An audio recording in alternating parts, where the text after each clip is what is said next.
Hey guys, I just got done watching a really cool video game documentary on Netflix called Video Games the Movie. It was narrated by Patton Oswalt and it went through the whole history of video games, different players, different systems, and how it rose up to fame, the crash, and then how it came back up to being like a multi-million-dollar entertainment juggernaut.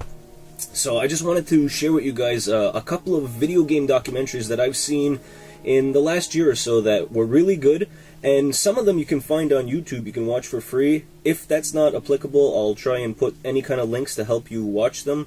Otherwise, you might have to rent or buy them, guys. So there's no particular order to these. It's just a bunch of video game documentaries that I really enjoy, and I hope that you'll like too.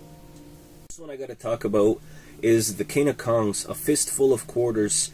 I saw this one a couple of years ago. It was on cable. I caught maybe like the last 35 minutes of it, and it was really intriguing. I was engrossed. I think I might have even missed the afternoon of work. It was a pet day though, don't worry guys, I wasn't ditching the kids for a movie. But it's a story, it's a documentary about Billy Mitchell, you know, like one of the greatest retro gamers of that era. He's got Pac-Man scores, he's got chicken wing, hot sauce, stuff like that. And Steve Wiebe, who's an up-and-comer who wants to get the Donkey Kong high score. So without giving too much away, it kind of reminds me of Pumping Iron, the Arnold Schwarzenegger documentary. For some reason, that's what it always reminds me of. You know, like the underdog good guy versus the big bad guy. And it's all about centered around Donkey Kong and getting the high score. And also, another great character in this movie is Walter Day, the referee from Twin Galaxies. You see him throughout a few more of these movies, so he's a predominant character in the retro gaming world. Highly recommend this. I got this on eBay for like $7 a couple of years ago. Really, really good movie, enjoyable. Even if you're not into video games, I don't know why you'd be watching this video if you aren't, but this is a great movie. Keeping along the lines of Walter Day and Billy Mitchell and all those guys of that ilk, there's another really good movie, and this one you can actually find on YouTube. I just watched it on YouTube again. You can find it in one shot, or you can watch it in parts, depending on what floats your boat.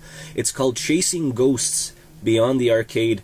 This one I watched a few times, and it's really cool. It shows all like the big arcade players from the late 70s, early 80s, what their life was like as teenagers, and where and what they're doing now.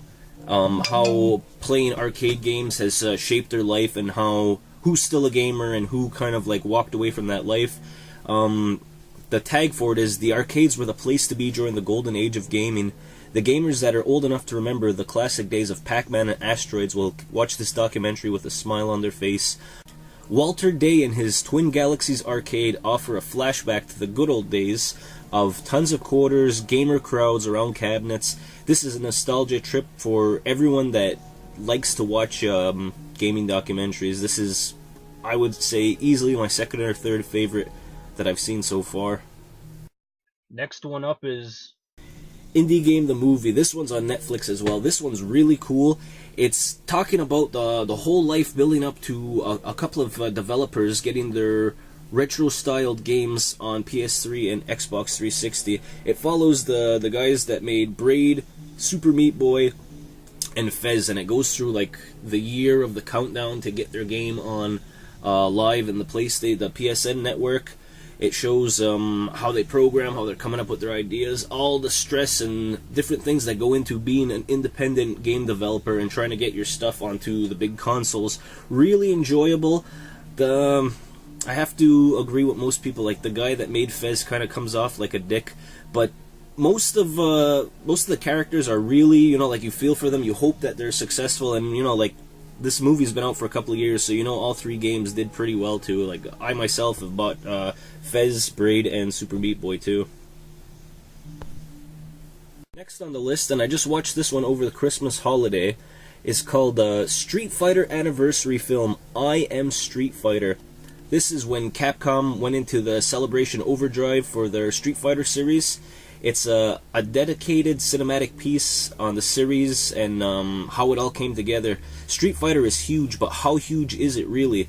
it's incredibly huge. Many of the most notable FGC, the Street Fighter fighting tournament guys, pop up in here and they talk about how much they love and their adoration for the series. And it's crazy to see how much memorabilia actually came out for Street Fighter. Like, I would say that it's as big or bigger than the amount of Pokemon stuff that you see all over. There's this one guy that's just got, his room is wall to wall, like floor to ceiling, Street Fighter memorabilia. Also, like, anyone that's worked on Street Fighter throughout the years will come in with little anecdotes, how they created characters, how everyone's from different countries, and how everything came together. This one's really good too. Another good one is King of Chinatown, another good documentary for the fighting fans, the fighting game fans. This one follows EMP Triforce and Justin Wong. This documentary takes a look into the development of EMP and the rise of Justin Wong. Justin Wong started off as like this young kid sneaking out of school, going to watch people play Street Fighter and starting to mess around in the arcades, and then he started going with the older guys to tournaments, and he just started like decimating everyone. So it's really engaging from the get-go because there's interesting personalities, and this is just a fun one. Even if you're not into fighting games, this one's a fun one to watch as well. The last one I want to mention I really enjoyed too. This one has the nostalgia factor raised up to 10. It's called Once Upon Atari. The guys from IGN do this one, and it's all about the glory days of Atari when they were rocking and rolling, like in the late 70s, early 80s. This film's like a time capsule, and it represents everything from that era. Some of the wilder scenes will make you wish that you might have been part of Atari. Like, some of the things that they get into is, you know, a little risque, but it's a really fun documentary, and it's cool to see all the historic moves that Atari made during the early heydays of video games. Once Upon Atari, really cool documentary. 3 that I want to mention, honorable mentions, I guess. They're not really my cup of tea, but still cool video game-esque documentaries that you guys might like, and I'd like you to check out. Second Skin is all about those MMORPG XLYs, you know, the big giant multiplayer worlds. This one follows a couple of people that are, you know, they would rather be in their, you know, like World of Warcraft, stuff like that, The Sims. It follows people that get married online. There's a woman that has a store. She like makes cars, houses, dresses, and she sells them, I guess, in that world, and it actually makes her money in the real world. It's an interesting movie to see how some people, that's more real life to them than actual reality. There's also, for the pinball lovers, Tilt and Special When Lit.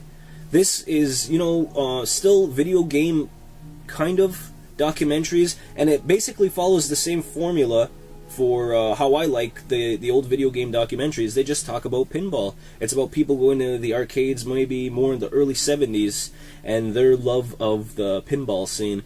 Not exactly my cup of tea, but definitely something that you might want to check out, especially if you are a pinball wizard.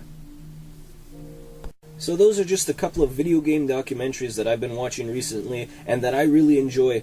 If I left something out, something that I didn't mention, put it down in the comments, guys. Let me know if there's other video game documentaries out there that I should check out. Thanks for watching, guys. Don't forget to like and subscribe if you're new, and I'll see you next week.